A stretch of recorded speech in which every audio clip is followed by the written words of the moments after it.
बिस्मिल्लाहिर्रहमानिर्रहीम, अस्सलामु अलैकुम। उम्मीद है कि आप सब बहुत बहुत बहुत अच्छे होंगे। तो जनाब गुड मॉर्निंग एवरीबडी। तो सुबह सुबह आज हम 6 बजे के टाइम घर से निकल आए हैं क्योंकि आज हमने हॉस्पिटल जाना था, क्योंकि 7 बजे सब ने अपने अपने कामों पे चले जाना होता है, तो मॉर्निंग टाइम ही बेस्ट था। सो दादा बू आंटी और मोम का भी नॉर्मल चेकअप करवाना था, जिसके लिए आज हम हॉस्पिटल जा रहे थे। सो अभी हम दादा बू के घर पहुँच आए हैं। सो अभी मैं दादा बू को बैठा रही हूँ। दादा बू को बैठाने के बाद जब आंटी आ जाएंगी तो आज हम निकल जाएंगे बिम्बर DHQ हॉस्पिटल की तरफ। सो मैं आप लोगों को आज DHQ बिम्बर आज़ाद कश्मीर विज़िट करवाने वाली हूँ। सो लेट्स गो। ओके, तो जनाब हम हॉस्पिटल DHQ बिम्बर आज़ाद कश्मीर में पहुँच आए हैं। तो सबसे पहले हम एमरजेंसी में जाएंगे क्योंकि वो 24 आवर ओपन रहता है। सो वहाँ जाकर हम काम करवाते हैं सबसे पहले। तो आज मैं आई हूँ अपनी चच्ची के साथ, मोम के साथ और दादा बू के साथ। तो इनने अपने टेस्ट करवाने हैं, नॉर्मल टेस्ट चेकअप वगैरह करवाना है। तो HP चेक करवानी है दादा बू की। सो सबसे पहले हम उनको एमरजेंसी में लेकर आए हैं और सबसे पहले काउंटर पर चलते हैं। और वहाँ पर जाकर मैंने दादा बू को बताया कि मैंने कैमरा ऑन किया हुआ है, जब आपका ब्लड लेंगे तो मैं आपकी वीडियो रिकॉर्ड कर लूँगी। दादा बू यहाँ पर तस्वीर पढ़े हैं और मुझे नहीं पता था कि दादा बू को भी डर लगता है इंजेक्शन लगवाते हुए। मुझे लगा कि मुझे शायद डर लगता है, लेकिन दादा बू को भी डर लगता है। और उनका रिएक्शन देख के आ रही थी मुझे, लेकिन मैंने कंट्रोल कर लिया। मैंने कहा दादा बू आपको भी डर लगता है, मैं दादा बू को ये कह रही थी। सो पता है जब इंसान ओल्ड एज में जाता है तो वो भी बच्चा बन जाता है और उसको भी बच्चों वाली केयर, बच्चों वाली ट्रीटमेंट चाहिए होती है। सो यहाँ पर जनाब उनने दादा बू का ब्लड ले लिया और मैं रिपोर्ट्स वगैरह लेके अब दूसरी साइड पे जाने लगी हूँ, ब्लड बैंक वाली साइड पर, जहाँ पे इन रिपोर्ट्स को का रिज़ल्ट आएगा। ठीक है, तो ब्लड बैंक के साथ ही एक क्लिनिक टाइप सा बना हुआ था। ठीक है, जहाँ पे वो ब्लड ग्रुप वगैरह बताते हैं, डायबिटीज़, शुगर्स, HP वगैरह जो भी सिस्टम होता है वो इस ऑफिस में होता है। तो यहाँ पर मैं आ चुकी हूँ। तो यहाँ पर अभी हम वेट कर रहे हैं क्योंकि हम मॉर्निंग टाइम आए थे और दादा बू को मैंने बताया मैं आपकी वीडियो रिकॉर्ड कर रही हूँ। और फिर हम लोग अभी जो रिपोर्ट्स हैं वो यहाँ पर जमा करवा के ब्लड देकर चले गए हैं, क्योंकि रिपोर्ट्स जो हैं वो 8:30 के बाद ही हमें मिलेंगी। तो मेरा आज जैसे कि ट्रीटमेंट है रूट कनाल का, तो मैंने उसके लिए विज़िट करना ही था। कहा जब मैं उसके लिए आऊँगी तो मैं आकर रिपोर्ट्स ले जाऊँगी। हम लोग वापस जाने लगे हैं घर। सो अभी मोम को स्कूल छोड़ेंगे और बाकी सारे जितने भी काम हैं आज के वो हम सारे निपटाएंगे और देन आगे आपके साथ मुलाकात होगी। So let's go back to home. So actually मैं सो बहुत ज़्यादा बोलती हूँ, तो आप लोग बोर बिल्कुल भी ना होना। ओके, सो अभी हम लोग जा रहे हैं घर। तो घर जाके सबसे पहले नाश्ता करना है। बहुत ज़्यादा धूप लग रही थी, मॉर्निंग टाइम था और ट्रैफिक भी बहुत ज़्यादा थी। तो अभी घर जाने वाले हैं। सो नाश्ता करने के बाद हम DHQ के लिए निकलेंगे। सॉरी, मैं जब दादों को ऑयल लगाती हूँ पाँव पे तो बहुत हल्के हाथ से लगाना पड़ता है, अगर ज़ोर से लगाओ तो वो बहुत ज़्यादा डांटती हैं और बहुत गुस्सा हो जाती हैं। तो मैंने उनको सॉरी बोला, इवन सीट स्टैंड भी करवाया उनने मुझसे, मैंने किया उनके लिए, लेकिन वो मुझे माफ़ करने वाली बिल्कुल नहीं थी। तो अभी एस्पायर कॉलेज में मैं इकरा को छोड़ने आई हूँ, शहीद चौक के बिल्कुल पास है। अभी गवर्नमेंट स्कूल में मोम को छोड़ने आई हूँ। तो सब अपनी अपनी ड्यूटियाँ दे रहे हैं, तो सबको मैंने उनकी जगह पे उतार दी है। ठीक है, सो अभी हम लोग घर जाने लगे हैं। तो मैं दादों का बता रही थी कि दादों को जब मैंने सॉरी बोला तो दादों ने पूछा कि ये सॉरी क्या है। तो दादा उनको बता रहे थे कि माफ़ी मांगने को इंग्लिश में सॉरी कहते हैं। तो स्वीटी सॉरी बोल रही है। तो अभी मैं बाज़ार वाले रास्ते घर वापस आने लगी हूँ। सो घर वापस आकर हम चलेंगे DHQ, क्योंकि आपको जैसे कि पता है कि मेरा अपॉइंटमेंट है रूट कनाल का। तो आज हमने रूट कनाल करानी है। Let's go.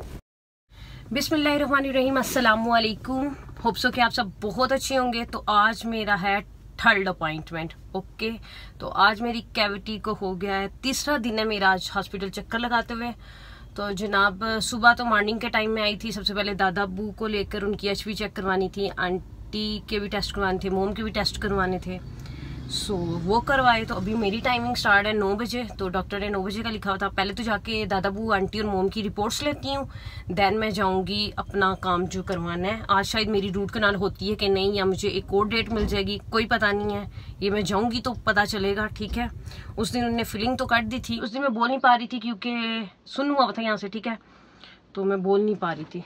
सो आज हम जाते हैं, अपनी रिपोर्ट्स वगैरह मैं साइड ले लेती हूँ, जो मैंने उधर लेके जानी है, फुल बैग ही ले जाती हूँ। ओके, तो फिर हम मिलेंगे वहाँ जाकर। अब अंदर चलते हैं, अंदर जाके हमारी मुलाकात होती है। ओके, सारी रिपोर्ट्स वगैरह वैसे मैंने रख ली हैं।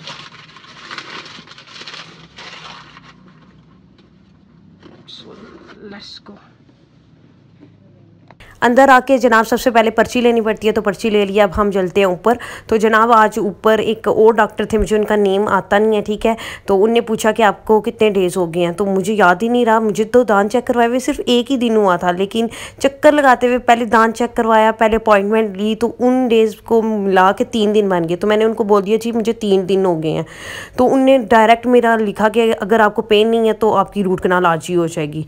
तो जनाब अभी वेटिंग पे है, क्योंकि मेरा आज 7 नंबर आया, तो 7वें नंबर पे मैं जाऊंगी अंदर। पिछली दफ़ा मेरा 13वां नंबर आया था, इस दफ़ा 7वां नंबर आया। वेट कर रही, मैंने जूते उतार दिए क्योंकि बहुत ज़्यादा वेट करते हुए टाइम लग गया, ठीक है। जब मैं अंदर गई तो डॉक्टर ने सबसे पहले पूछा कि जनाब आपका तो प्रेप ही नहीं है, तो फिर आपका डॉक्टर ने रूट कनाल कैसे लिख दिया। फिर मैंने दिमाग में सोचा, क्योंकि मैंने उनको बता दिया था कि आज मेरा तीसरा चक्कर। यहाँ पे वेट करते हुए मैं थोड़ा बोर हो गई थी, तो मैंने कहा चलो स्वीटी ये पढ़ लेते हैं जाकर। यहाँ पे लिखा हुआ था कि नाश्ता करने के बाद भी आपको ब्रश करना चाहिए, जबकि मैं नाश्ता करने से पहले ब्रश करती हूँ, और दिन में 2 दफ़ा ब्रश करना चाहिए, एक रात के टाइम भी ब्रश करना चाहिए। ओके, सो अभी हम चलते हैं। क्लिनिक के अंदर कैमरा अलाउ नहीं होता, इसलिए मैं कैमरा ऑफ ही रखती हूँ। अभी बाहर जाके आपसे मुलाकात होगी।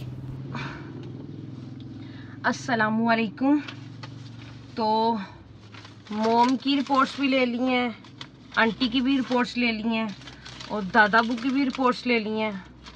इन्हें पता नहीं सिर्फ ये क्यों उतार के दिया ने। तो सबके नॉर्मल आया सारा कुछ। मोम की शुगर भी ठीक आई है।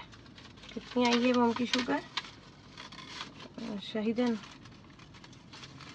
107 बिल्कुल नॉर्मल आई है। 104 तो मेरी है। आंटी की कितनी शुगर आई है? आंटी की को नहीं इधर लिखी, उनको शुगर आई नहीं। बाकी सारा कुछ नॉर्मल है। नेगेटिव नेगेटिव कोलेस्ट्रोल, बाकी सारा नेगेटिव है आंटी का, और मोम और दादाबू का नॉर्मल आया। अल्लाह पाक सबको सलामत रखे, ठीक रखे, आमीन। सो ये संभाल कर, ये मेरी चीज़ें नहीं है, संभाल कर, क्योंकि मेरी जो अपनी होती है ना, अपनों की मेरी ये हालत होती है। लिटरली मैंने अपनों की हालत ये की है। सारा कुछ मेडिसिन तो नहीं उन्होंने मुझे लिख के दी, कोई मेडिसिन नहीं लिख के दी इन्होंने मुझे। सो जनाब हमारी रूट कनाल होने लगी थी, डॉक्टर ने रूट कनाल लिख के दे दिया था, ऑपरेशन होने लगा था मेरा रूट कनाल का, लेकिन अनफॉर्चुनेटली उन डॉक्टर ने मुझसे पूछा कितने चक्कर लगाए हैं, मतलब कितनी दफ़ा आई हैं। मैंने कह दिया 3 दफ़ा, जबकि मेरे ट्रीटमेंट को हुए तो सिर्फ 1 दफ़ा हुआ था। पहली दफ़ा तो मैं सिर्फ चेक करवा के गई थी। मैंने उनको 3 दफ़ा कह दिया। उन्होंने पूछा पेन तो नहीं, मैंने कहा नहीं, उन्हें ऑपरेशन लिख दिया। फिर मैंने MS के साइन करवाए। MS के साइन करवाने के बाद जब मैं बाहर आई, ओके, तो मैं आप लोगों को ये बता रही थी कि तो जब डॉक्टर करने लगी ना, तो डॉक्टर के पास मैं गई, जब वो मेरा ऑपरेशन करने लगी, मतलब रूट कनाल करने लगी, दैन मेरी वो उन्हें कहा अगर आपको पेन नहीं है तो हम आज ही कर देते हैं। दैन जब वो करने लगी तो मेरी ब्लीडिंग स्टार्ट हो गई थी जैसे, तो कहती हैं फिर रहने दें, ब्लीडिंग स्टार्ट हो गई है तो फिर हम आपको और टाइम देते हैं, आप नेक्स्ट अपॉइंटमेंट पे आना, देन आपकी हम अगर पेन ना हुआ तो रूट कनाल कर देंगे। और उन्होंने मुझे कह के आप खा सकती हैं, मुझे पता नहीं था कि मैं खा सकती हूँ इस साइड से, मैंने एक ही साइड से खाया। तो वो कहती हैं ट्राई करें दोनों साइड से खाएं अगर आपको पेन नहीं होता। और वैसे आपको एक बात ना, दोनों साइड से खाओ तो ही खाने का मज़ा आता है, टेस्ट आता है, वरना एक साइड पर टेस्ट नहीं आ रहा था। Bye bye.